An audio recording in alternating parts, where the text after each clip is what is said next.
Hello बच्चों, कैसे हो आप लोग। आज हम क्लास 12th अकाउंट्स का पार्ट नंबर 3 करने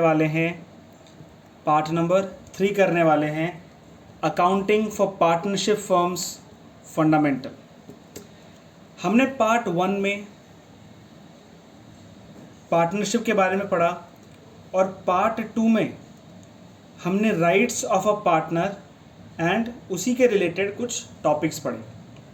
आज हम पार्ट 3 में एक्चुअल जो इस चैप्टर का कोर है उसको पढ़ने वाले हैं, यानी कि chapter number accounting for partnership firm. इसमें सबसे जो इम्पॉर्टेंट आपकी चीज़ आ जाती है वो आती है profit and loss appropriation account.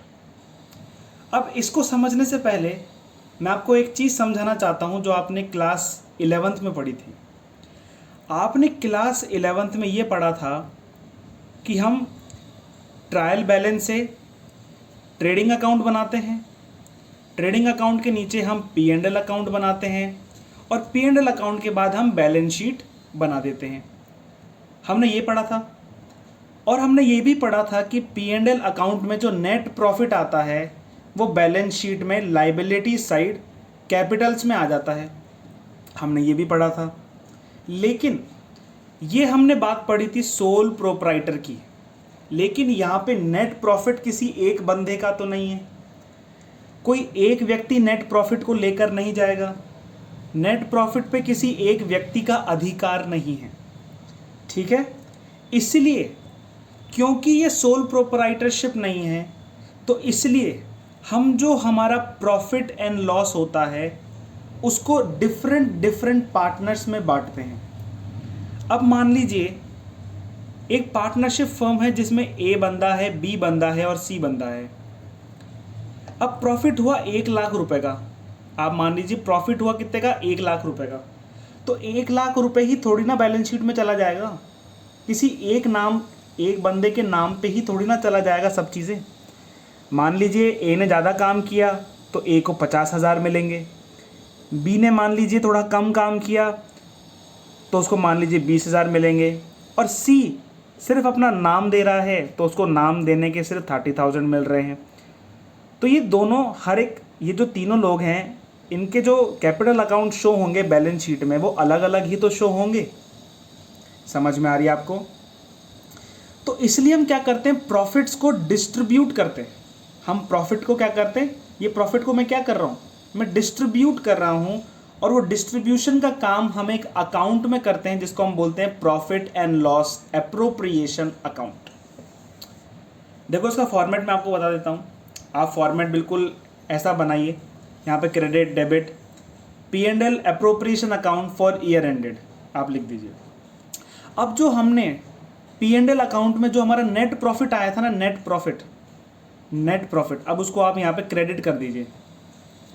Net profit कर दिया। अब जो पार्टनर्स हैं, हो सकता है पार्टनर्स कोई सैलरी ले रहे हों तो उनको सैलरी दे दो। फिर कोई अगर हो सकता है पार्टनर्स कोई कमीशन ले रहे हों तो उनको कमीशन दे दो। हो सकता है पार्टनर्स ने कोई कैपिटल दी हो फर्म को और फर्म ने उनको फिर अब कैपिटल दे दी है ना, फर्म उनको क्या दे रही है, इंटरेस्ट दे रही है कैपिटल के ऊपर। हो सकता है प्रॉफिट के अंदर से हमने कुछ रिजर्व्स बनाए हों, ठीक है। और हो सकता है कि पार्टनर्स ने पूरे साल भर में बिजनेस से कुछ पैसा बाहर निकाल लिया हो। तो बाहर निकाल लिया है तो क्या करेंगे, हम इंटरेस्ट भी तो चार्ज करेंगे ना। फर्म की कैपिटल कम हो रही है तो इंटरेस्ट भी तो हम चार्ज करेंगे ना उस कैपिटल के बदले, ठीक है। जो भी यहाँ का बैलेंस होगा वो यहाँ पे आ जाएगा और वही सेम बैलेंस यहाँ पे आ जाएगा। और जो रिमेनिंग बैलेंस वो क्या हो जाएगा, पार्टनर्स का प्रॉफिट हो जाएगा और पार्टनर्स में अपने प्रॉफिट शेयरिंग रेशो में बढ़ जाएगा। किस में बढ़ जाएगा, प्रॉफिट शेयरिंग रेशो में बढ़ जाएगा। हो सकता है 1:1:1 हो, 2:2:3 हो, कोई सा भी XYZ रेशो हो सकता है, वो आपको क्वेश्चन के अंदर ही दिया हुआ होगा, ठीक है। हम नेक्स्ट वीडियो में क्वेश्चंस करेंगे profit and loss appropriation account के। इसमें हम कॉन्सेप्ट समझ रहे हैं, ठीक है। देखिए इस अकाउंट के कुछ बेनिफिट्स हैं और कुछ फीचर्स हैं। It is prepared after P&L account. मैंने आपको क्या बताया था, P&L अकाउंट के बाद profit and loss appropriation account बनता है। पहले हम प्रॉफिट एंड लॉस अकाउंट बनाते हैं, उसके बाद हम प्रॉफिट एंड लॉस एप्रोप्रिएशन बनाते हैं। तो हम उसके बाद बना रहे हैं, तो ये क्या है, एक तरीके से एक्सटेंशन है प्रॉफिट एंड लॉस अकाउंट का, ये आप याद करके रखिए। और ये सिर्फ किस में बनता है, पार्टनरशिप में बनाया जाता है। सोल प्रोप्राइटरशिप में P&L अप्रोप्रिएशन नहीं बनाया जाता, क्योंकि उसमें एक ही बंदा तो काम कर रहा है, एक ही बंदा सैलरी लेगा, एक ही बंदा कमीशन लेगा, वही रिजर्व्स का फ़ायदा उठाएगा, वही कैपिटल है ना, वही प्रॉफिट लेगा अपने आप को। तो उसमें हम ये अकाउंट नहीं बनाते, उसमें बेवकूफ़ी है अकाउंट बनाना। ठीक है, ये एक नॉमिनल नेचर का अकाउंट है, नॉमिनल नेचर का अकाउंट है। नॉमिनल नेचर का अकाउंट यानी कि क्या होता है, ये इनकम एंड एक्सपेंस रिलेटेड बात करता है। ठीक है, यानी कि जैसे देखो IOC क्या है, इनकम है पार्टनर्स की। ठीक है, इंटरेस्ट ऑन ड्राइंग क्या है, एक्सपेंस है। तो यहाँ पे हम कोई एसेट और कोई लाइबिलिटी की बात नहीं कर रहे। एसेट एंड लाइबिलिटी की बात हम कहाँ करते हैं, रियल अकाउंट में करते हैं। आपने क्लास 11th में ये पढ़ा होगा। लेकिन ये कौन सा अकाउंट है, नॉमिनल नेचर का अकाउंट है, जिसमें इनकम और एक्सपेंस को हम क्या कर रहे हैं, रिकॉर्ड कर रहे हैं। ठीक है, फोर्थ पॉइंट है, it shows how profits are distributed among the partners. यानी कि ये अकाउंट बताएगा कि कैसे प्रॉफिट्स को डिस्ट्रीब्यूट करा जाता है। मैं बार बार ये शब्द इस्तेमाल ले रहा हूँ, डिस्ट्रीब्यूट, हमको आगे मदद करेगा ये डिस्ट्रीब्यूट शब्द। ठीक है, तो ये पूरा फॉर्मेट है, ये उसके बेनिफिट्स हैं। तो आइए हम देखते हैं कि profit and loss account and profit and loss appropriation account में डिफरेंस क्या है। इसमें डिफरेंस क्या है वो हम देख लेते हैं। डिफरेंस क्या है कि ये ट्रेडिंग अकाउंट के बाद बनाया जाता है और ये प्रॉफिट एंड लॉस अकाउंट के बाद बनाया जाता है। सिंपल सा एक डिफरेंस है। थ्योरी में आपको पूछ सकता है एग्जाम में, याद कर लीजिए, एक बार देख लीजिए, है ना। इसमें हम नेट लॉस या नेट प्रॉफिट जानने के लिए हम प्रॉफिट एंड लॉस अकाउंट बनाते हैं, लेकिन हम क्या करने के लिए बनाते हैं, यहाँ पे ये हम डिस्ट्रीब्यूट करते हैं। यहाँ पे प्रॉफिट को असर्टेन नहीं करते, हम प्रॉफिट को पता नहीं लगाते, लेकिन हम प्रॉफिट को क्या करते हैं, डिस्ट्रीब्यूट करते हैं। प्रॉफिट एंड लॉस अकाउंट में जो भी एक्सपेंसेस आप देखते हो, जैसे कि मान लीजिए इंश्योरेंस का एक्सपेंस, रेंट का एक्सपेंस, ठीक है ना, फैक्ट्री चार्जेस, है ना, लाइटिंग चार्जेस, जो भी हम एक्सपेंस देखते हैं ना, जो डेबिट साइड पे आते हैं, वो क्या होता है, चार्ज होता है। चार्ज यानी कि देना ही देना पड़ेगा, देना ही देना पड़ेगा, कुछ भी हो जाए, चाहे से प्रॉफिट हो या लॉस हो, एक्सपेंस आ गया तो एक्सपेंस को भरना ही पड़ेगा। जैसे मान लीजिए EMI आ गई, आज की मंथ स्टार्टिंग पे EMI आ गई। अब चाहे से सैलरी आई हो या नहीं आई हो, लेकिन EMI तो भरनी पड़ेगी, नहीं तो सिबिल पे दिक्कत हो सकती है। हम जानते हैं ना सारी चीज़। ठीक है, चाहे से इनकम हुई हो नहीं हो, लेकिन EMI तो भरनी ही पड़ेगी। कहीं से लोन लेकर भरो, कैसे भरो, भरनी पड़ेगी, नहीं तो चार्जेस लगेंगे, सिबिल और ख़राब होगी। ठीक है, लेकिन जो P&L अप्रोप्रिएशन अकाउंट में एक्सपेंसेस होते हैं, जो एक्सपेंसेस होते हैं वो क्या होते हैं, एप्रोप्रिएशन होते हैं। जैसे कि देखिए, यहाँ पे इंटरेस्ट ऑन कैपिटल है, यहाँ पे सैलरी है, पार्टनर की सैलरी है, तो वो फर्म के लिए क्या है, एक्सपेंस है। फर्म के लिए क्या है, एक्सपेंस है। हम जानते हैं ना कि फर्म अलग है एंड पार्टनर्स अलग हैं। किस पॉइंट ऑफ व्यू से, अकाउंटिंग पॉइंट ऑफ व्यू से। हमने पढ़ा था ये फर्स्ट पार्ट के अंदर, पार्ट फर्स्ट में पढ़ा था। तो ये दोनों अलग हैं अकाउंटिंग पॉइंट ऑफ व्यू से।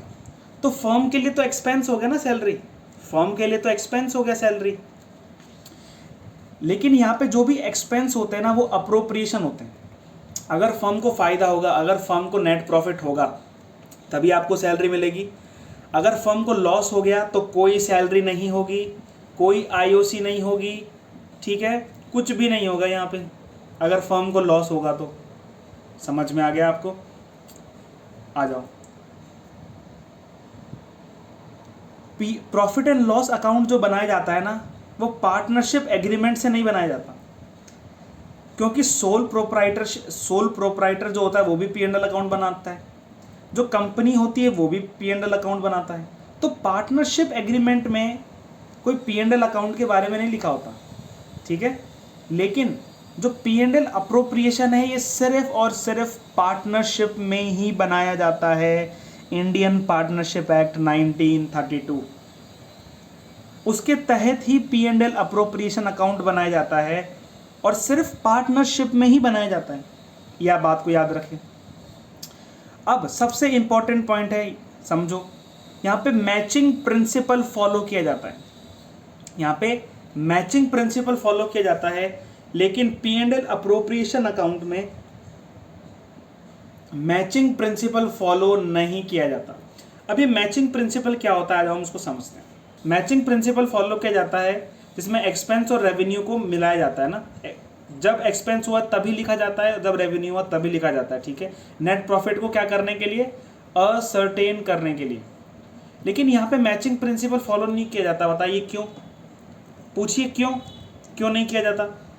क्योंकि यहाँ पर हम प्रॉफिट को असर्टेन नहीं कर रहे, हम प्रॉफिट को क्या कर रहे हैं, डिस्ट्रीब्यूट कर रहे हैं। हम असर्टेन नहीं कर रहे, हम पता नहीं लगा रहे कि प्रॉफिट कितना है, हम प्रॉफिट्स को डिस्ट्रीब्यूट कर रहे हैं। भाई समझ में आया आपको, ये पूरा आपको समझ में आया। आप इसका स्क्रीनशॉट ले सकते हैं, ठीक है। जैसे P&L अकाउंट बन रहा है आप वैसे ही बना के आओ, ठीक है। अगर क्रेडिट लिखना है तो क्रेडिट लिखो, डेबिट लिखना है तो डेबिट लिखो, और ये हेडलाइन भी लिखो। इसके 1 नंबर होते हैं, अगर ये हेडलाइन नहीं लिखोगे 1 नंबर कट जाएगा आपका, ठीक है। 5 नंबर का या 4 नंबर का, जितने भी नंबर का क्वेश्चन आ रहा है, 1 नंबर तो ऐसे कट जाएगा।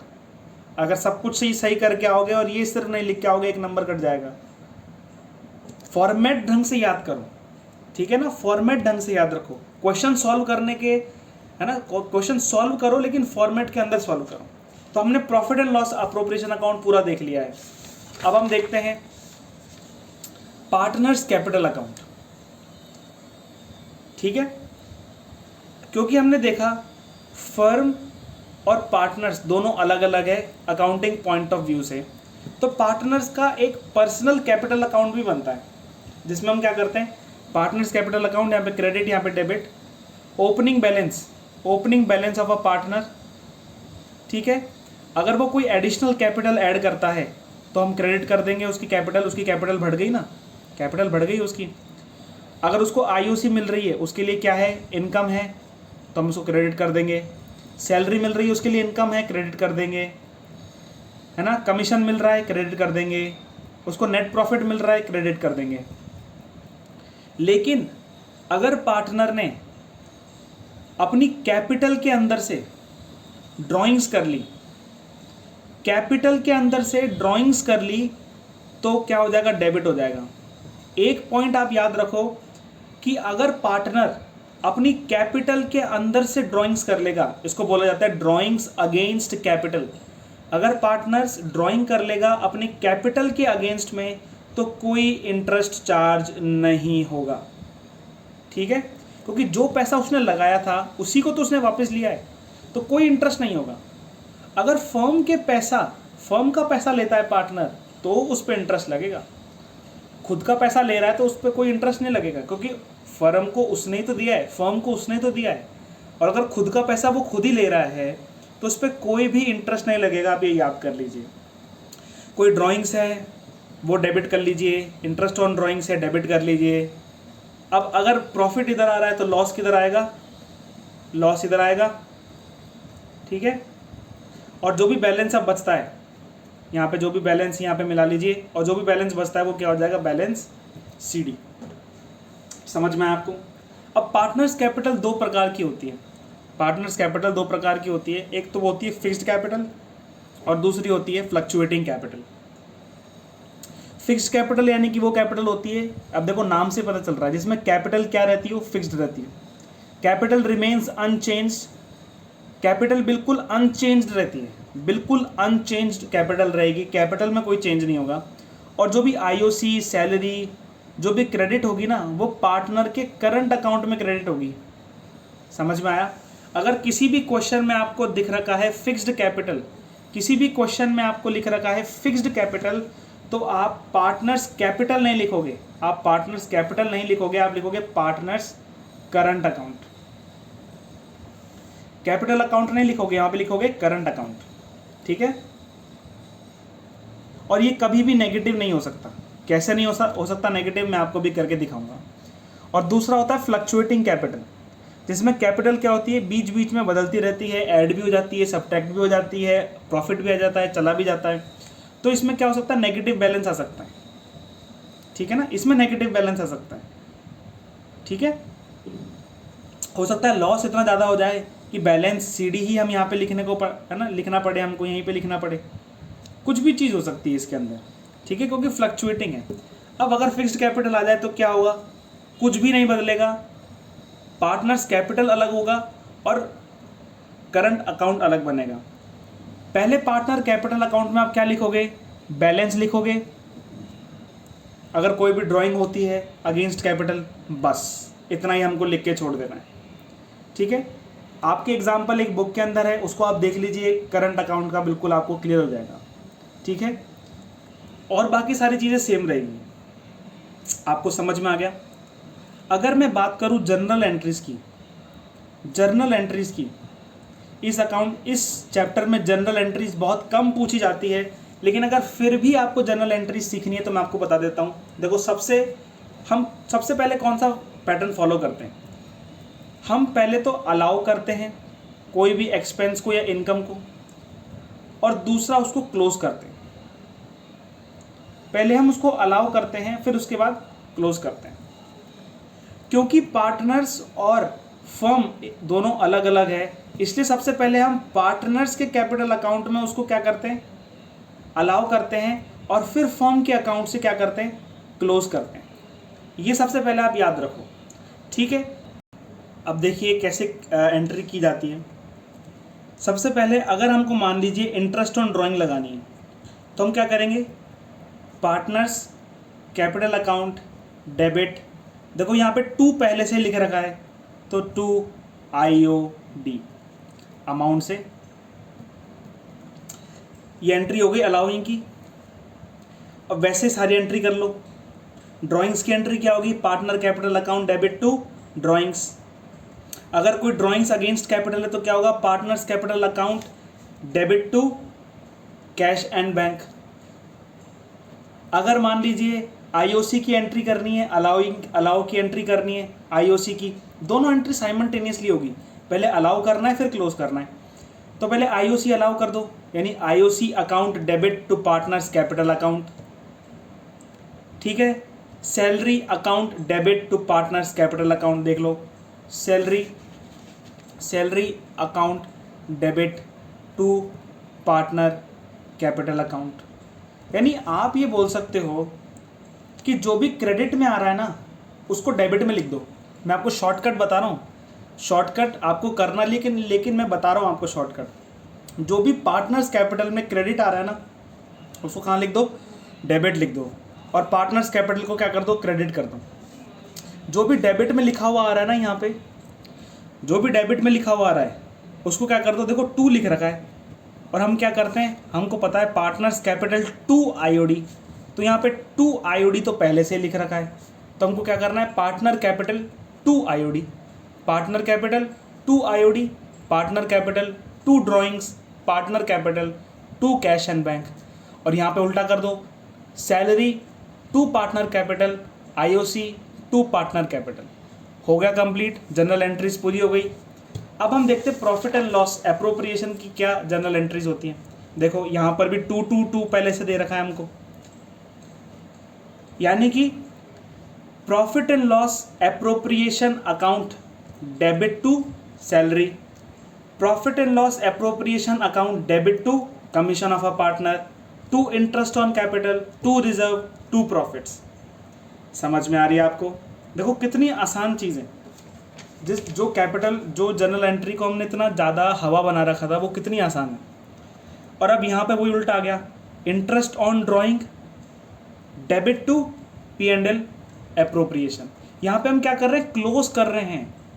समझो आप बात को, हम एंट्रीज को क्लोज कर रहे हैं। देखो पहले हमने अलाउ किया इंटरेस्ट ऑन कैपिटल यहाँ पे, और अब पार्टनर्स को हमने क्या कर दिया, इंटरेस्ट ऑन कैपिटल यहाँ पे डिस्ट्रीब्यूट कर दिया। पहले अलाउ किया, डिस्ट्रीब्यूट कर दिया। अलाउ किया, डिस्ट्रीब्यूट कर दिया। समझ में आ गया? और अगर ये भी आपको समझ में नहीं आ रहा ना, तो मैं आपको एक ट्रिक बताता हूँ, जर्नल एंट्रीज की ट्रिक बताता हूँ आपको, ट्रिक। और एक तरीके से बहुत अच्छी ट्रिक है। देखो क्या करो, एसेट को, एक्सपेंस को, इनकम को, कैपिटल को, लाइबिलिटीज को लिख दो। एसेट और एक्सपेंस अलग लिख दो, इनको अलग कर दो। यहाँ लिख दो डेबिट, यहाँ लिख दो क्रेडिट। अगर एसेट एंड एक्सपेंस बढ़ेंगे तो वो डेबिट कर दो, एसेट एंड एक्सपेंस घटेंगे तो क्या कर दो, क्रेडिट कर दो। अगर इनकम, कैपिटल और लाइबिलिटी घट रही होगी तो क्या कर दोगे, उसको डेबिट कर दोगे। और अगर बढ़ रही होगी तो क्या कर दोगे, क्रेडिट कर दोगे। अब मान लो हमको एक एंट्री करनी है, मान लो कि IOC है ना, इंटरेस्ट ऑन कैपिटल पार्टनर को मिल गई, इसकी एंट्री करनी है। इंटरेस्ट ऑन कैपिटल चार्ज्ड की एंट्री करनी है हमको, मान लीजिए। तो अब देखो, इंटरेस्ट ऑन कैपिटल और पार्टनर्स कैपिटल, हमको क्या एंट्री करनी है कि पार्टनर को interest on capital 1000 interest on capital partner को मिल गई, हमको ये एंट्री करनी है। अब देखो इस फॉर्मूला से एंट्री करते हैं। अब मुझे बताओ, जो इंटरेस्ट ऑन कैपिटल है वो क्या है, पार्टनर के लिए इनकम है। इंटरेस्ट ऑन कैपिटल क्या है, इनकम है। और पार्टनर्स कैपिटल क्या है, कैपिटल है। ठीक है, तो पार्टनर की कैपिटल क्या हो रही है, बढ़ रही है। अगर मुझे इनकम मिल रही है तो पार्टनर की कैपिटल क्या हो रही है, बढ़ तो रही है। और IOC क्योंकि इनकम है, किसकी, पार्टनर की इनकम है, लेकिन फर्म के लिए जो इंटरेस्ट ऑन कैपिटल है वो एक्सपेंस है। क्या है, एक्सपेंस है। नहीं आई आपको बात समझ में? इंटरेस्ट ऑन कैपिटल क्या है, एक्सपेंस है फर्म के लिए। तो इसमें क्या एंट्री होगी, देखो पार्टनर कैपिटल क्या हो रही है, बढ़ रही है। अब पार्टनर कैपिटल बढ़ती है तो क्या होता है, क्रेडिट आ जाता है। तो क्या होगा, क्या एंट्री होगी, अब क्रेडिट लिख दो पहले तो पार्टनर कैपिटल को, पार्टनर कैपिटल अकाउंट, किससे, 1000 से। अब बचा IOC, तो IOC किधर आएगा, IOC ऊपर ही आएगा, 1000 रुपीज। समझ में आया आपको? कैपिटल बढ़ रही है यानी कि क्रेडिट। अब देखो ये एंट्री अगर हम यहां करते तो क्या होता, देखो IOC account debit to partners capital account, क्या वही एंट्री हो गई, सेम एंट्री हो गई। ये ट्रिक है बेटा, कोई सा भी क्वेश्चन कोई सी भी जनरल एंट्री से कर सकते हो आप, कोई सी भी जनरल एंट्री कर सकते हो इससे। इसको आप नोट कर लो, ठीक है। नेक्स्ट वीडियो में हम पढ़ेंगे कुछ क्वेश्चंस करेंगे हम, ठीक है। टिल देन आप एक बार पूरा रिवाइज करिए इसको। मिलते हैं हम नेक्स्ट वीडियो में। Till then take care.